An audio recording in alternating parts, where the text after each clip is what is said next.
តែវានៅក្នុងពេលនេះបែរដូចមានតែមួយខុសហើយដោយតែមនុស្សពេលណានៅទីបំផុតសំបីតែម្នាក់ក៏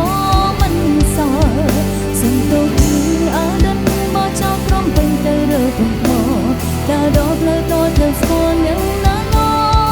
បែរដូចទាត់ពុននឹងចាប់ដឹងថាដើមដួងបានតាមអ្នកសាហាវស្មោះស្ម័គ្រពេលនេះខ្លាចជាមិនទាំងល្អមាននៅសល់ចិនស្នាប៉ុន្តែនៅតែមិនអាចបន្ត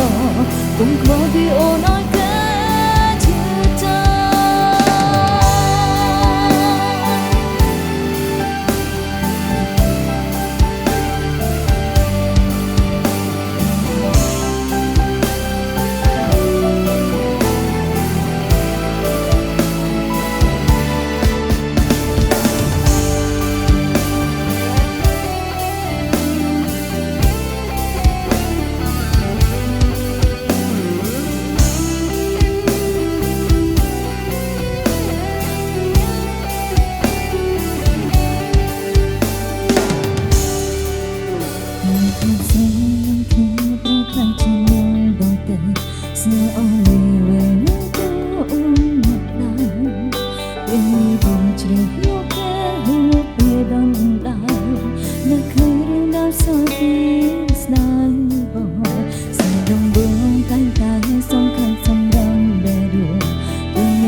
ឈ្នួលនឹងគូសាយព្រោះអូសើតែមាននៅក្នុងពេលនេះបែរដូចមានតែមួយខុសហើយដោយតែមនុស្សពីរនាក់នៅទីបំផុតសំបីតែម្នាក់ក៏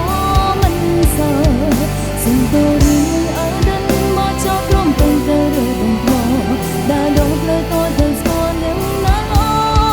បែរដូចគាត់ពុនណាស់តាប់តាំងថាដើមនោះបានតែម្នាក់សាហាវស្មោះស្ម័គ្រពេលនេះខ្លាចជាមិនល្អពេលនៅសល់ចិនស្នាប៉ុន្តែនៅតែមិនអាចបន្តគុំខ្វល់ពីអូនឲ្យគេឈឺចាំបែរដូចមានតែមួយខុសហើយដោយតែមនុស្សពីរនាក់នៅទីបំផុតសំបីតែម្នាក់ក៏មិនសល់សុំទៅរឿងអើដឹងមកចោលក្រុមពេញទៅរើបំផុតដែលដល់ទៅស្គាល់ទៅខ្លួនយ៉ាងណា